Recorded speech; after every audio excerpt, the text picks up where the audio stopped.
Gente, bom dia para quem está aí no fundo, para quem está aqui na frente. Primeiro, agradecer a oportunidade de estar aqui com vocês. Eu vou ficar aqui para tentar enxergar todo mundo.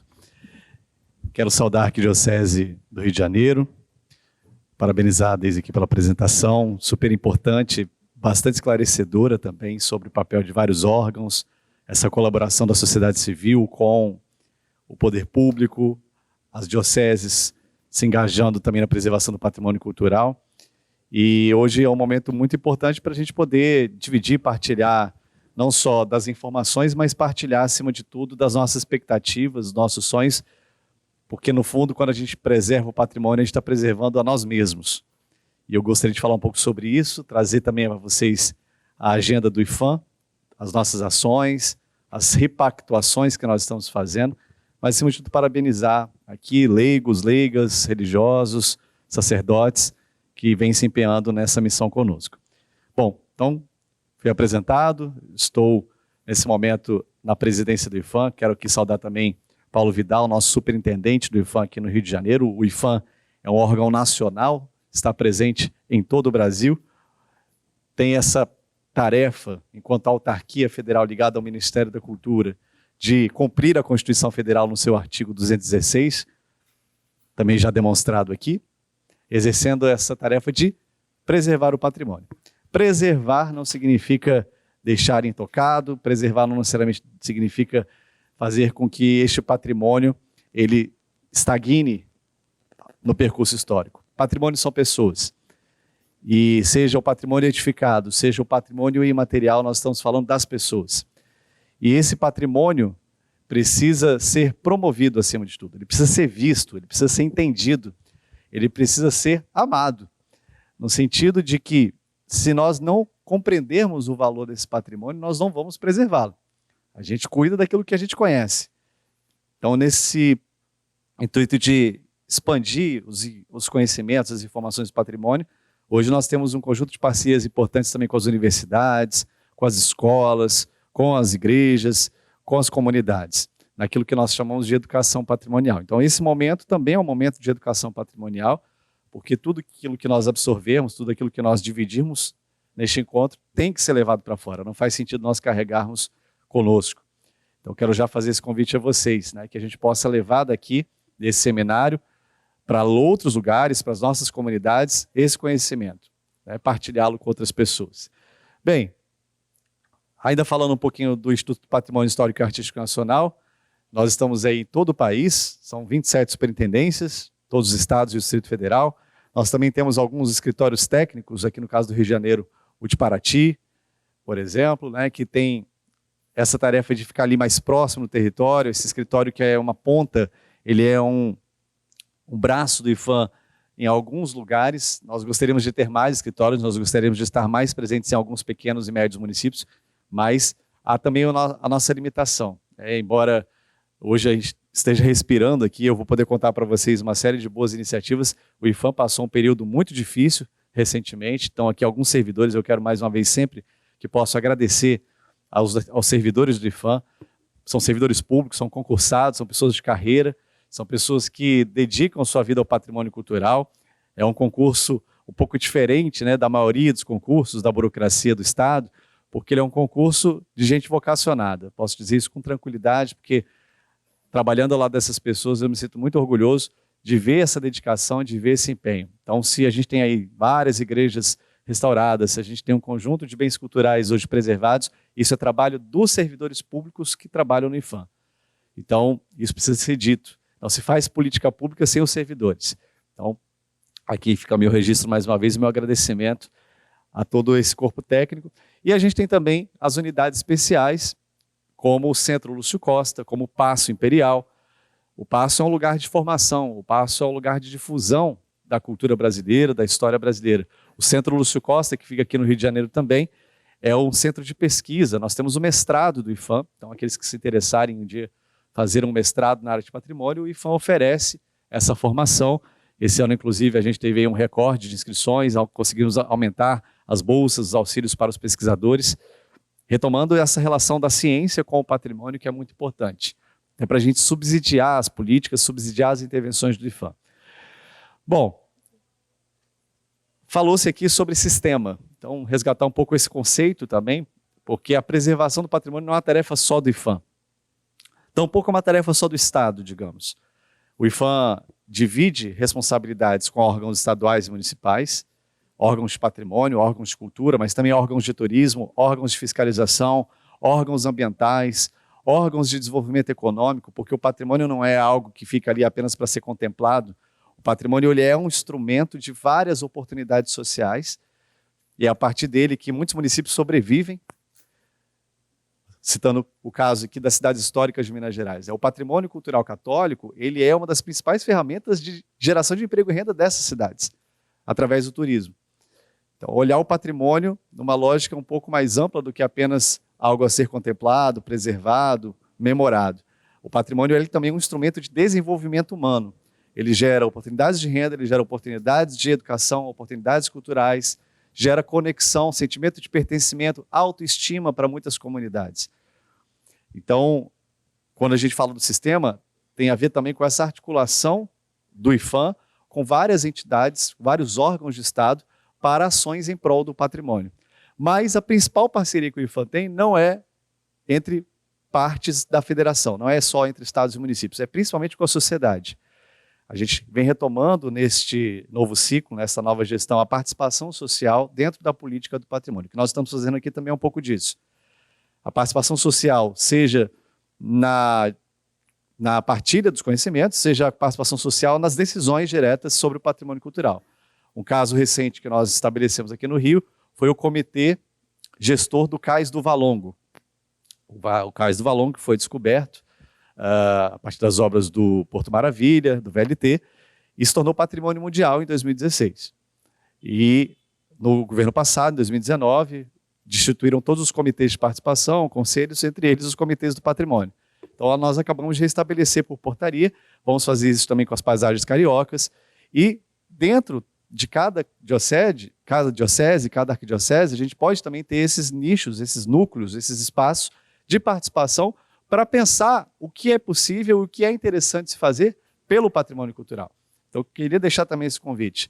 Por que não, além de uma comissão arquidiocesana, desculpa, Padre Bispo, estou de costas para os senhores aqui, porque além de uma comissão arquidiocesana, a gente também não possa ter dentro de cada paróquia um grupo, um núcleo de participação dos próprios leigos para imaginar, pensar, fazer educação patrimonial sobre o bem cultural, religioso que nós cultivamos, né, que nós temos ali também como um espaço de fé, de espiritualidade, contar a história desse lugar, dizendo de novo, o patrimônio são as pessoas, então, como surgiu aquela igreja, de onde ela vem, que mãos construíram aquela edificação, a história das lideranças, a história da comunidade. Nós temos uma ferramenta no IPHAN, e eu quero deixar aqui à disposição de vocês, nós chamamos de inventários participativos.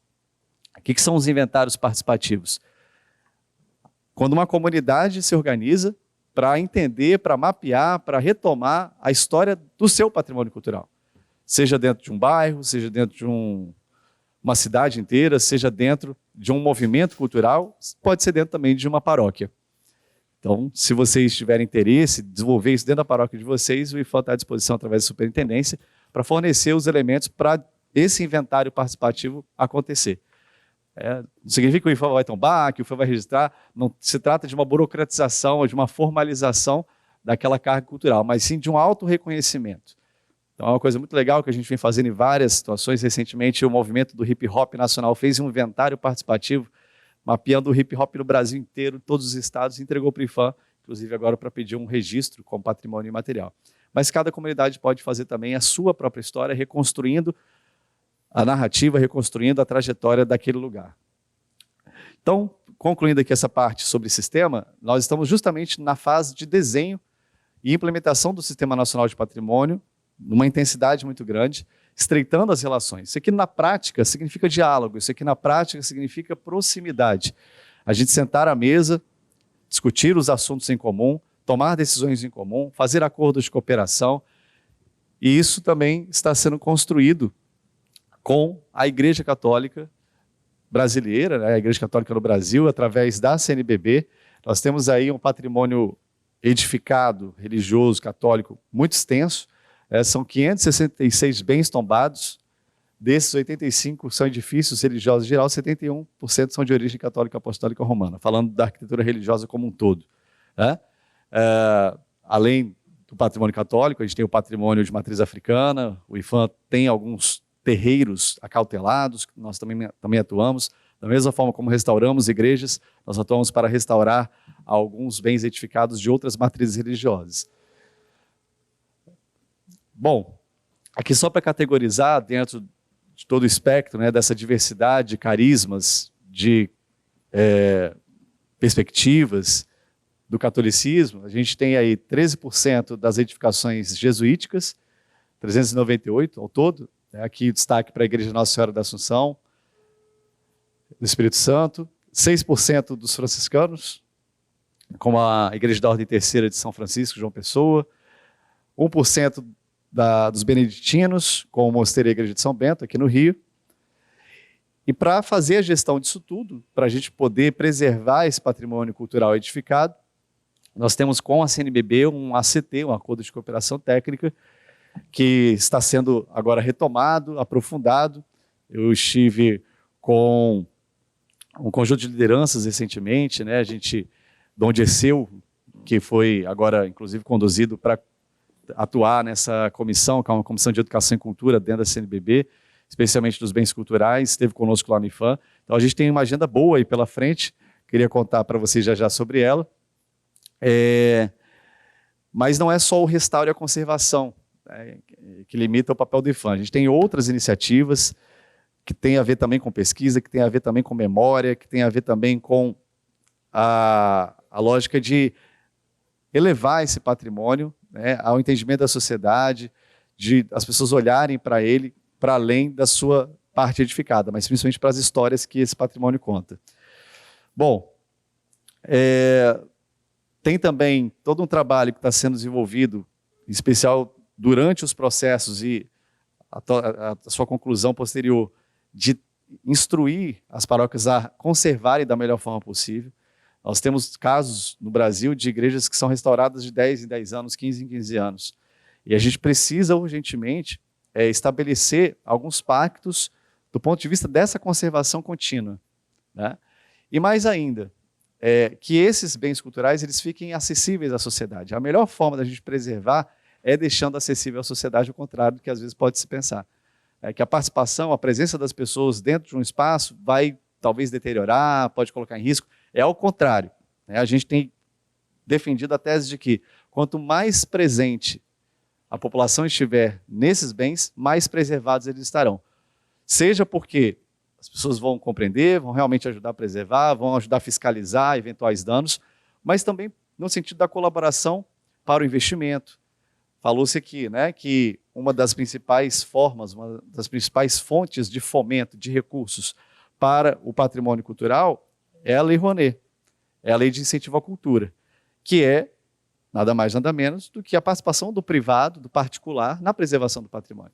Então, pessoas físicas, pessoas jurídicas que abatem imposto a partir do investimento no patrimônio cultural. E a gente tem feito grandes coisas a partir da Lei Rouanet no patrimônio cultural católico, em várias igrejas, em várias paróquias, né, em várias dioceses do Brasil. Então, queria deixar isso. É importante, de novo, contar a história e deixar esses espaços abertos para que eventuais parceiros se sensibilizem também com esse patrimônio. Se vejam nele e queiram ajudar, né? Sejam eles empresários ou pessoas que tenham condições para isso. Às vezes é muito triste a gente chegar numa igreja, não, chegar num centro histórico, numa cidade histórica e encontrar as portas fechadas, né? Eu estive agora em Salvador, inclusive, no 2 de julho, que é uma das principais festas do Brasil. A cidade estava lotada e lá algumas igrejas que tinham acabado de ser restauradas estavam com as portas fechadas. Então é importante que a gente tenha as portas abertas, principalmente para que a população local e a população que vem de fora veja o que tem ali, né? E, mais uma vez, se torne parceira. Esse ano, contando um pouquinho para vocês, a gente tem aí 34 planos de ação. Quando eu falo plano de ação, pode ser uma obra inteira, pode ser o restauro de um telhado, pode ser a conservação dos bens integrados à igreja, pode ser a restauração de um elemento específico, enfim. São 34 planos de ação em 2023, um investimento aí de 18 milhões, mais de 18 milhões. Isso do orçamento direto do IPHAN, tá bom? Aquilo que sai do OGU, do Orçamento Geral da União. O orçamento do IPHAN esse ano, para investimento direto, é de 135 milhões. Então, a gente tem aí mais de 10%, né, quase 15% do orçamento do IPHAN destinado exclusivamente ao patrimônio cultural católico.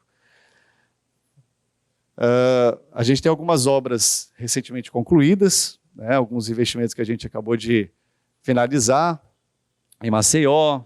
A gente tem aí, mas essas aqui de Alagoas também. Enfim, a lista, só para prestar contas aqui, explicar um pouco para vocês, né, onde é que estão posicionadas aí algumas dessas contratações. Tem muita coisa na Bahia, tem muita coisa no Ceará, Minas Gerais, por óbvio, Paraíba, Pernambuco, Paraná e Rio de Janeiro. Recentemente, aí a gente tem algumas contratações feitas, algumas obras em andamento, destaque para essas três: a conservação e restauração da Igreja de São João Batista, em Itaboraí. A gente tem obras de conservação e restauração na Casa Grande, na Capela Antiga Fazenda em São Bento, intervenção, conservação na Igreja de Nossa Senhora, Mãe dos Homens, investimento de R$1 milhão. E aí segue Rio Grande do Sul, São Paulo, Tocantins, ou seja, praticamente em todo o Brasil, né? A gente tem aí investimento no patrimônio cultural católico. Algumas obras que vão ser iniciadas agora, né, agora nesse semestre, também espalhadas aí Brasil afora. Igrejas grandes, igrejas históricas, igrejas coloniais. Tem muita igreja que a gente, além da restauração do bem edificado, a gente está fazendo também os bens integrados. Então, por isso os valores também muitas vezes são altos, né? Os valores de restauração, principalmente quando a gente fala de restauração de bens integrados, é muito alto. Isso também tem demandado do IPHAN, né, um empenho no sentido de ampliar, olhando para o médio e longo prazo, o acesso à capacitação profissional, né, de restauradores, de pessoas que podem trabalhar nessa área. A gente está com alguns projetos em andamento no Brasil, parcerias com institutos federais.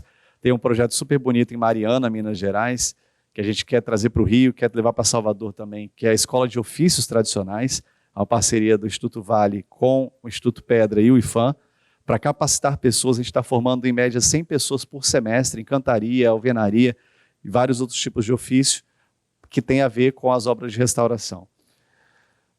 Bom, aqui algumas que a gente já entregou esse ano, obras vultuosas, como a de São Pedro dos Clérigos, em Pernambuco, a igreja, o convento de São Francisco, que é um mundo de azulejos portugueses, uma obra super difícil de ser executada, e trazer para vocês aqui um pouco também aquilo que a gente tem tentado fazer para além da conservação e da restauração do que a gente chama de patrimônio edificado. Eu situei a importância dessa memória, dessa retomada, das histórias dos bens edificados. Mas hoje, 25 de julho, a gente lança às 16 horas, é por isso que eu vou ter que daqui a pouquinho já sair, mas a gente lança hoje o edital do Programa Nacional do Patrimônio Imaterial. A gente vai investir diretamente 7,5 milhões via edital no fomento da cultura popular e também nas pesquisas de promoção da diversidade linguística no Brasil. E por que isso é importante para o patrimônio cultural católico? Olhando para além do que é edificado. A gente tem hoje no Brasil 52 bens registrados, né? O que é imaterial, a gente não fala tombado, a gente fala registrado. Desses 52 bens registrados, uma boa parte diz respeito às mãos e às histórias das pessoas que construíram os bens edificados, especialmente os bens culturais católicos. Então a gente está tratando aqui de comunidades importantes de todo o Brasil. Aqui no Rio de Janeiro temos, por exemplo, os detentores da roda de samba, a gente tem os detentores da capoeira, a gente tem detentores ligados ao ofício das baianas do acarajé. Então eu acho que a gente tem que olhar um pouco também, trazer um pouco dessa visão, de que nós não vamos salvar o patrimônio edificado se nós não olharmos para as pessoas que são parte dessas histórias. Então isso é muito importante. E eu vejo a igreja, e digo aqui também como católico que sou, como cristão que sou, eu vejo a igreja num momento muito favorável para fazer esses diálogos, para se abrir a essas outras histórias também. Não dá para contar a história das igrejas do Rio de Janeiro sem contar a história do Valongo. É impossível a gente contar a história das principais paróquias da cidade sem a gente contar a história das pessoas que chegaram aqui para construir cada uma dessas edificações. Então, vejo que esse é um momento bom, é um momento em nível mundial da nossa igreja, no sentido de estabelecer pontes, promover a cultura do encontro com diversas matrizes culturais que são parte da nossa própria história, embora nas suas origens, nas suas bases, não sejam cristãs. Talvez isso nos ajude a legitimar e avançar ainda mais na conservação do nosso próprio patrimônio cultural edificado, para que não seja uma pauta exclusiva do povo católico, dos cristãos católicos, mas seja uma pauta da sociedade, porque esse patrimônio, embora tutelado, embora cautelado e jurisdicionado pela igreja, ele é um patrimônio da sociedade brasileira. E muitas vezes o próprio IPHAN e os órgãos de patrimônio são questionados, mas vocês botam tanto dinheiro nessas igrejas, né? Vocês poderiam estar fazendo outras obras, vocês poderiam... Não, a gente coloca assim, porque para além da igreja católica, esse patrimônio é da sociedade brasileira. Ele é de todos nós. Seja para aquelas pessoas que vão até lá e vivenciam a sua espiritualidade, vivenciam seus ritos, suas liturgias de fé, seja para as pessoas que querem entender a nossa história como povo. As mãos que botaram aqueles bens integrados ali, as mãos que pintaram, que colocaram os tijolos, as madeiras, para que aquilo pudesse emergir. É sobre isso que a gente tem que contar também. É claro que a gente admira, a gente acha lindo, tudo que é dourado, tudo que reluz, tudo que brilha. Mais bonito ainda é como aquilo surgiu, mesmo que naquela narrativa tenha dor, tenha sofrimento, tenha escravidão. Mas isso é importante de se contar também. Isso também é importante de se relatar. Porque não falo da beleza como algo a ser celebrado, mas da beleza no sentido da história, daquilo que a memória carrega. Então, queria trazer essa visão para vocês, dizer que a gente está num ritmo aceleradíssimo de trabalho em todas as superintendências. O IPHAN voltou a ter orçamento, né? A gente, falei aqui do imaterial, esse edital é de 7 milhões, mas somando tudo a gente vai ter 22 milhões investidos no patrimônio imaterial. No passado foi 1 milhão e 700. A gente saltou mais de 1000% no investimento do imaterial. A gente tinha 14 obras paralisadas, todas já estão sendo retomadas. A gente tinha aí processos judiciais paralisados, sem resposta do IPHAN. Voltamos ao Museu Nacional, voltamos a cuidar do Palácio Capanema, aqui, que se tudo der certo, ano que vem a gente inaugura aqui no Rio de Janeiro. E estamos cuidando do patrimônio cultural religioso católico, porque entendemos que ele é importante para os cristãos, ele é importante para a sociedade como um todo. Então, nesse sentido, eu queria deixar o IPHAN aqui absolutamente à disposição de todos e todas vocês. A superintendência é a nossa porta de entrada, a nossa porta de saída, e tudo que vocês precisarem, se tiverem alguma iniciativa que queiram o apoio do IPHAN, nós estamos à disposição. Eu queria parar por aqui, porque eu acho que seria importante abrir um momento também para o diálogo, se vocês me permitirem, as pessoas que quisessem perguntar, colocar algum ponto, e a gente poder interagir.